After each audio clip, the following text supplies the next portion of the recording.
What if the rise of the feminine voice was the key to our future? That simple question probably triggered a visceral reaction. For some of you, positive, for others, resistant, maybe even a little panicky or angry. But would you agree that the world is out of balance right now? Maybe even in a period of chaos. Why is that? I believe the key is voice. Ideas and the way we communicate them are critical to our very survival, especially in this global world. Voice determines how we're perceived, who gets heard, and as a result, both change and lack of change. So how did the world come to shift to such a state of imbalance? All the world is energy, and we all have both masculine and feminine energies. And yet, the feminine voice has been discounted and sometimes outright suppressed for generations. It's recent history that women secured the right to vote, to hold property, even to be recognized as persons in the eyes of the law. And in terms of our human experience, it's still relatively recent history that powerful women were burned at the stake as witches, and men who tapped into their feminine and embraced their feminine were persecuted. We bought into the myth that it's a man's world. And we came to define success almost exclusively based on the masculine model. So it's not a surprise that people hesitate to step into the force of their feminine power, that both men and women eschew that feminine in favor of a take-no-prisoners approach to negotiating in business and in life. And so we tip the balance. And I was guilty. As an attorney, my clients called me the barracuda. And they meant it as a compliment, but I'm now embarrassed to say I wore that like a badge of honor for many years. I bought into the myth that toughness carries the day, and that to have my voice heard, I needed to stifle my feminine.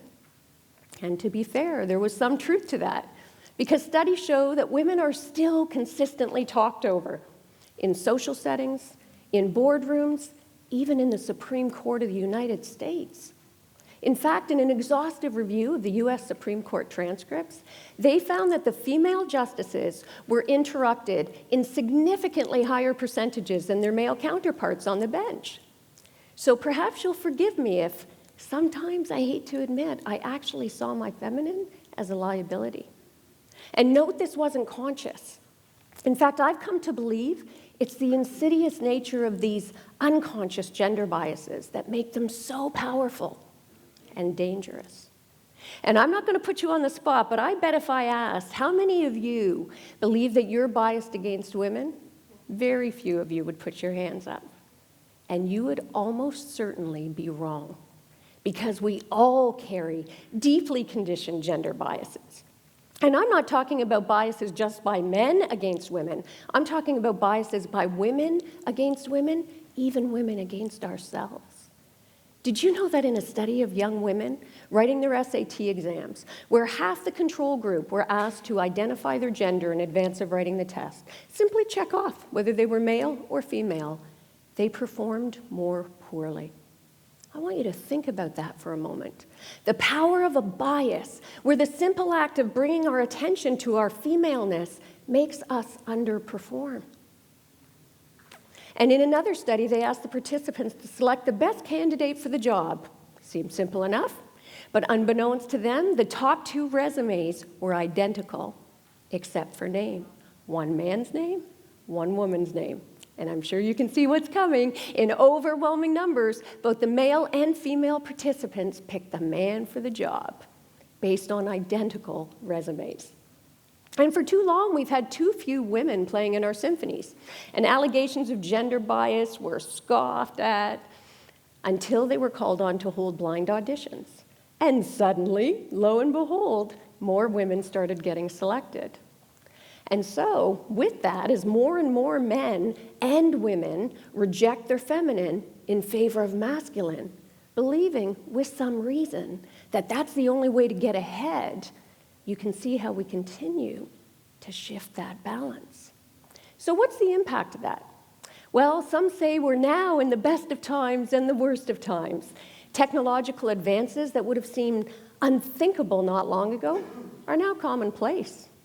The average cell phone holds access to more information than JFK had at his disposal as President of the United States. We have such potential at our fingertips. And yet, suicide rates are at an all-time high. Depression and anxiety are on the rise as well across all ages and cultures. We're feeling the effects of climate change and now the chaos of COVID. We have more tools for communication, and yet we have less connection. We have more resources, and yet we feel more helpless. So what are we to do? How can we take control in a world where so much seems to be out of our control? Well, you may not be able to control what happens, but you know what? You can control how you choose to react, how you choose to show up, how you choose to negotiate this thing called life. And make no mistake, it is a choice, and it is a negotiation. As an attorney negotiating high-stakes deals for 30 years, and now as a negotiating coach, I came to have an epiphany. All of life is a negotiation, whether you're negotiating with your kids or your intimate partner or at work or multi-million-dollar deals.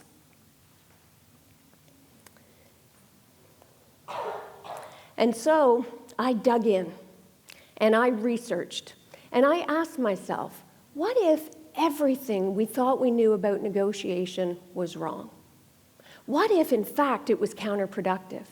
And sure enough, when I looked into the elements that make and mark the most effective negotiators, it came down to 6 key skill sets: assertiveness, rapport building, empathy, flexibility, intuition, and trust. And don't worry, I've created a simple mnemonic to make it easy for you to remember. Just think R-FIT, A-R-E-F-I-T. You are fit to be a great negotiator. And leaving aside assertiveness for a moment, did you notice that 5 out of 6 of those qualities that mark the most effective negotiators are considered soft skills or feminine traits? And even with assertiveness, which most people think of as a masculine trait, that's usually based on a misconception where they conflate assertive with aggressive.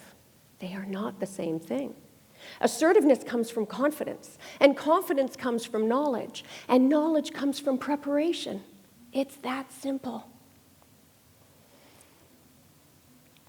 My first whisper of what I've come to call the art of feminine negotiation came when my daughter, our firstborn, was diagnosed with a serious heart defect at only 2 months old and had to have open heart surgery. And everything that could go wrong seemed to, as we were negotiating for her life every day, it seemed. And we spent 3 months in the hospital in critical care. And you would have thought if there was ever a time that I was going to bring that barracuda, that would have been it when we were having to negotiate for her life. And yet I didn't. I came from a place of pure, feminine, intuitive strength. I was using the R-FIT model before I'd even developed the concept. And every day I was having to build rapport with the nurses, the doctors, the administrators. I was bringing empathy to the table, commiserating with each of those groups and beyond. I had to stay flexible as the ground seemed to shift beneath our feet every moment, and tapping into my intuition, as medical terminology I'd never heard of before coming to that hospital seemed to channel through me when I needed it to advocate for my daughter. And trust. I had to trust myself and build trust with all those other parties. And was I assertive? You bet. When my tentative input at the beginning was routinely rejected, only to turn out that I was right, I started to trust my intuition, to use my voice, going head-to-head with the country's leading cardiologists, setting my intuition against their medical degrees and decades of experience. Like the time when Jade spiked a high fever, and they tried to insist on a barrage of invasive tests for everything, including meningitis. And my suggestion that perhaps she's just teething was dismissed out of hand as medically insupportable. Until the next day, when her first tiny tooth burst through those tender gums and her fever disappeared instantly. Or the time when she was turned just 4 months, and I asked them to please take out that ventilator because at that point, she had been breathing longer on that artificial machine than she had been breathing on her own. And they said, nope, she's not ready, that can't work. And I had to dig deep to trust my intuition. When those seconds counted down, when they grudgingly did a trial removal of that ventilator, and she wasn't breathing. And she didn't breathe. And then they called time, and the team rushed in to get ready to re-intubate. And I still don't know where it came from, but I said, wait, just 5 seconds. And time seemed to freeze as everyone in that room looked at each other, until one nurse just started counting 5. And I was like, come on, Jade, please, baby, you can do it. 4, breathe, honey, just take that breath. 3, you are stronger than you think you are. Sweetie, please, Jade. 2, take my strength, take my breath if you need to. 1, and then... And she took that first breath on her own in 2 months. But then, just before 5, we hit 5 months, those cardiologists called my husband and I into the office, and they said, we're at the end of the road. She's not responding. She's barely back at her birth weight. We're going to have to take our chances and go in and operate again. And I said, no, she's not strong enough. She will never survive that. And I still remember that one cardiologist looking me in the eye and saying, fine. But we don't think she'll make it, and it'll be on your head. And I had to trust myself and persuade my husband to trust me, as they had the chief cardiologist come down and say, so what is it you think we're not doing that we should be doing, Mom? And I told them, and it worked. And using that RFIT method, we were able to get out of critical care and on our way home within 1 week of that. And even then, they said that Jade would still need a minimum of 3 more surgeries as she continued to hit her growth marks in life. And I am happy to report that Jade is now 24 years old and has never needed any of the many surgeries that they said she would need, and not even the heart medication they said that she would be on for life.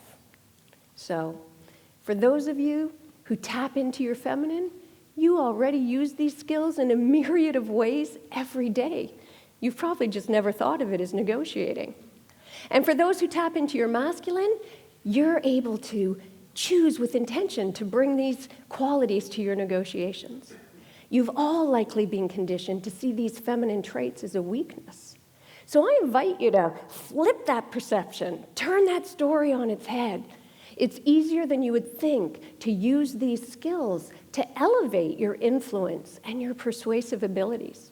And in fact, studies show that people who invoke these so-called feminine traits into their daily negotiations get better results, more creative solutions, longer-lasting deals, better buy-in, better relationships, and overall more positive impact, both personally and professionally.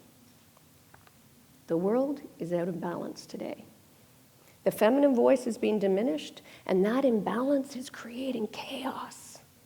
So I invite you to close your eyes for just a moment and imagine a world where we all negotiated from a place of powerful feminine persuasion, where we look to build stronger relationships, not coming from a place of competition, not looking to just have our needs met, but looking to understand and meet the needs of others, valuing and respecting our differences, and stepping into the best of our humanity.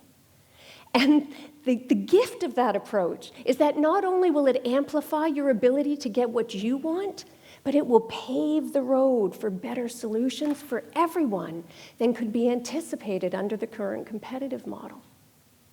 Imagine a world where we all negotiate from that place. The ripple effect of that transformation cannot be overstated.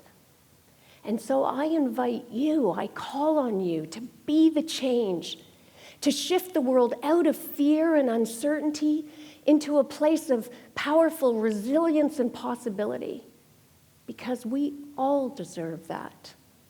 Thank you.